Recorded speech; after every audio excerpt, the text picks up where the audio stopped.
So this is question number 9, and in question number 9 transaction number 1 is being given, and in the question they told you that purchased goods. So purchased goods means purchases account.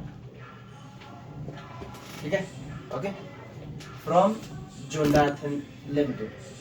So now you have to check कि इसको cash pay हुआ है या नहीं हुआ है. If cash is being paid, then this is negligible. आपको इसको ignore करना. But पेपर पे मेंशन नहीं है कि कैश पे हुआ है या नहीं हुआ. That means this is on credit. This is a credit purchase transaction. Is it okay?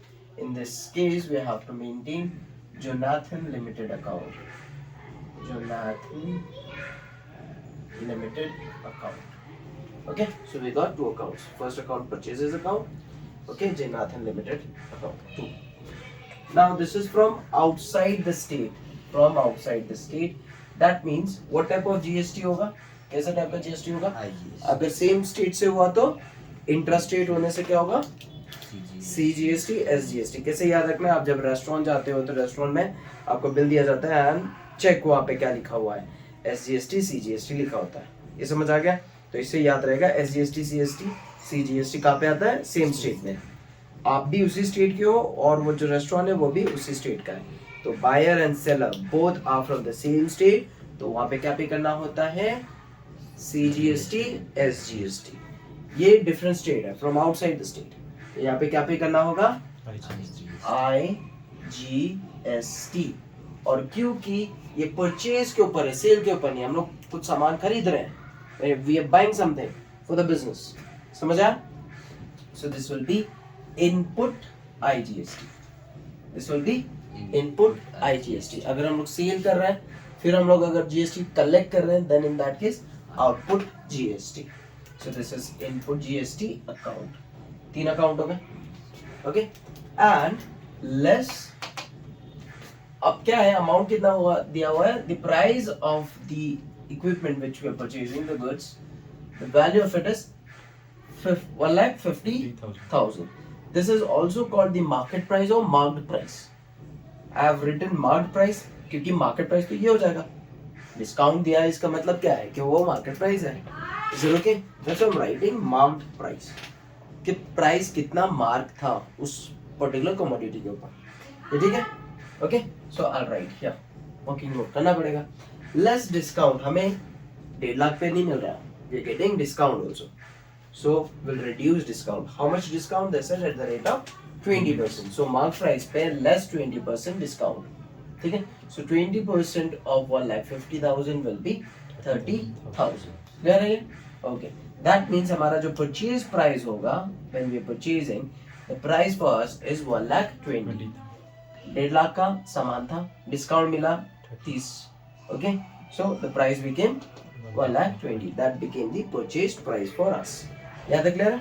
अब कोई भी चीज खरीदते हो तो उसके ऊपर आपको GST पे करना है, and with GST you paying input IGST because inter state होता तो CGST, SGST उस पे भी इनपुट लगता है.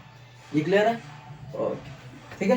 Now let's calculate. और क्या रेट बताया उन्होंने? GST रेट क्या होगा इस पर्टिकुलर कमोडिटी के ऊपर?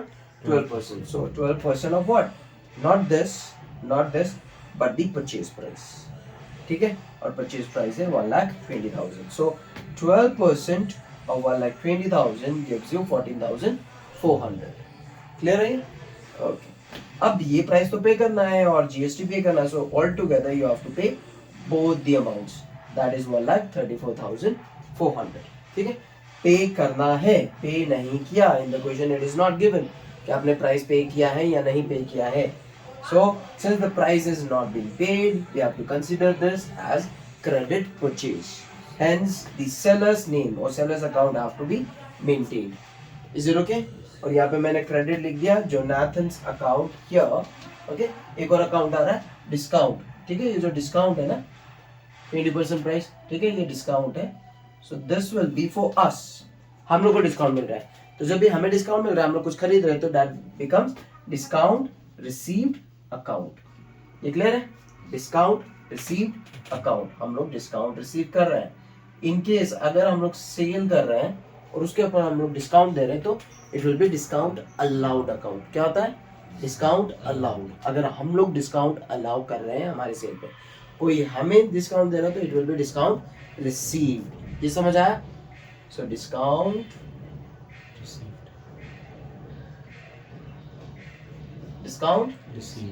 Received account. Clear? So basically ये 4 अकाउंट्स हैं। ओके, और वर्किंग नोट यहाँ पे समझ आ गया होगा।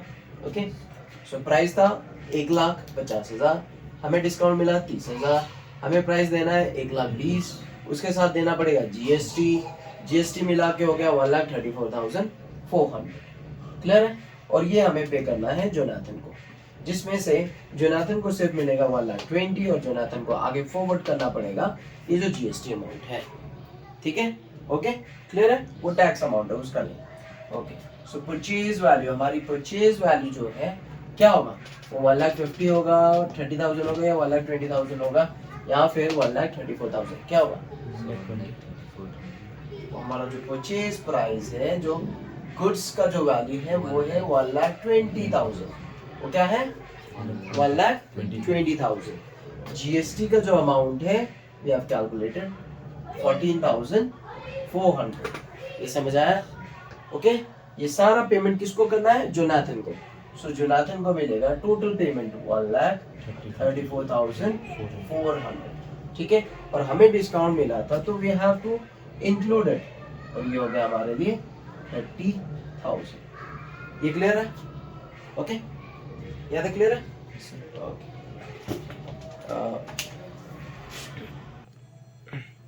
अब ये शॉर्टकट हम लोग कर सकते हैं कि डिस्काउंट को नहीं काउंट करके, if you are not counting discount, तो ये तीनों वैल्यू हो जाएगा। ठीक है, this is the shortcut entry what is being given in the book, so they including only 3 items. ठीक है, आई विल शो यू कि जितने आइटम्स है, जितने अकाउंट्स है, वो कैसे पूरा का पूरा होगा। इन दैट केस आपको ये याद रखना है कि आपकी परचेज वैल्यू ये 1,20,000 नहीं होगा, कितना होगा? 1,50,000 होगा, क्योंकि उसमें से डिस्काउंट माइनस हो रहा था।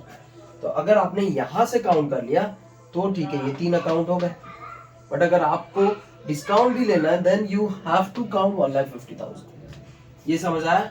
इन that case your purchase value will become 1,50,000। 1,50,000 का परचेजेस है, उस पे हम लोग को डिस्काउंट मिला तो माइनस हो गया 1,20,000। ठीक है, समझ आया? तो 1,20,000 जोनाथन को देना था, जिसमें से IGST है तो 1,20,000 के साथ 14,000 ऐड हुआ तो 1,34,400। याद है? क्लियर है? ओके ओके, चलो अब देखते हैं अकाउंटिंग रूल्स क्या बोलते हैं, किसको डेबिट होना है, किसको क्रेडिट होना है। ऑलराइट, परचेजेस रियल अकाउंट ना, रियल अकाउंट। ठीक है, रियल अकाउंट में क्या हो रहा है, ये बिजनेस में क्या होगा? There are 2 things under real account, debit what comes in, credit what goes out. तो यहाँ पे क्या हो रहा है? डेबिट व्हाट कम्स इन, तो ये बिजनेस में आ रहा है, comes in, hence it will be debited। समझ आ गया ये? ओके, जोनाथन एक क्या है यहाँ पे? पर्सन। हाँ, तो he's a giver, तो पर्सनल अकाउंट का रूल लगेगा यहाँ पे, पर्सनल अकाउंट। ठीक है, समझ आया? he's a person, personal account, and he's giving or receiving? He's a giver. So what happens? Givers will be debit the receiver, credit the giver. Debit the receiver, credit the giver. That's the rule. Okay. Input IGST for business for the time being, it is considered to be an expense. It is a nominal account. और nominal account में ये nominal account है and it is an expense. So all the expenses are debit side. क्यों इसको expense मान रहे हैं? क्योंकि हमें कुछ सामान खरीदना है, we have to make the payment। जब आएगा वापस तब का तब देखेंगे। Okay, for the time being it is an expense first. Is it okay? और ये नहीं है कि हम लोग सडनली परचेज कर लिया और सडनली हमने दे दिया, नहीं, दिस इज रेगुलर, हमें रेगुलरली जीएसटी पे करना होता है। कुछ भी खरीदेंगे वी हैव टू पे जीएसटी। याद है? क्लियर है? ओके, इसके साथ discount receive, again it is a nominal account, it is a nominal account and it is a gain for us. जब हम लोग डिस्काउंट रिसीव कर रहे हैं, it's a gain for us, we are gaining. Okay, and any gain under nominal account is credited. यहाँ तक clear है? Okay, I'll show you both the entries. ठीक है, बुक में जो दिया है वो भी। Now debit side, first purchases account.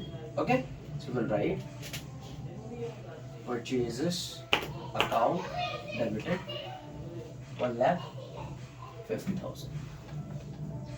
यहाँ तक ठीक है? क्लियर है?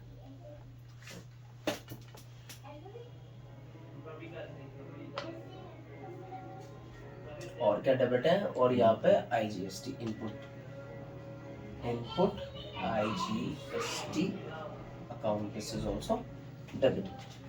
अमाउंट हो गया 14,400. ठीक है, सो डेबिट डेबिट हो गया. अब credit to Jonathan Limited account, and this is credited, so credit side में amount आएगा 1,34,400. क्लियर है? ये भी हो गया. अब last credit discount received to discount received account, that is 30,000. अब चेक करो दोनों तरफ सेम अमाउंट मिल रहा है कि नहीं. तो यहाँ पे हो गया 1,64,400. 1,64,400. Since we are getting tally figure both the sides on left and on debit side and credit side, hence we can say the journal entry is correct. ठीक है, याद है? क्लियर है? ओके. अब बुक में जो जर्नल एंट्री दिया है दिस द वन. सिर्फ ये 3 आइटम दिया: purchase price, GST, and how much is supposed to be paid. Yeah, the clear? Okay. So the or part for the same entry, in that case I will consider क्या होगा इसमें? सिर्फ और सिर्फ input GST लेंगे, purchases लेंगे, Jonathan account लेंगे, discount receive नहीं लेंगे. Is it okay? And you will follow the working note. So purchase price आ जाएगा हमारा परचेजेस अकाउंट में. परचेज प्राइस आ जाएगा परचेजेस अकाउंट में. So it will be purchases account debited. Clear है?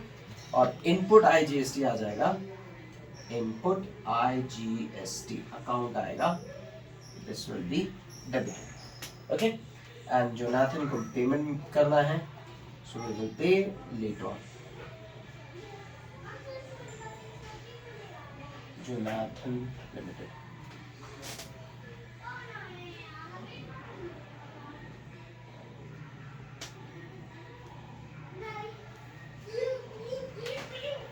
So 3 items. Okay. Amounts के लिए आपको यहाँ पे देखना है. Purchase price will be under purchases 1,20,000. Input IGST 14,400. Okay, Jonathan's account 1,34,400. यहाँ तक क्लियर है? ओके. तो आप ये एंट्री लिखो या ये एंट्री लिखो, it's almost the same, but यहाँ पे वी कुड सी कि वी आर रिसीविंग डिस्काउंट. ठीक है, and which is the better one. Otherwise आप लोग को याद नहीं रहेगा डिस्काउंट जब रिसीव कर रहे तो उसका करना क्या है.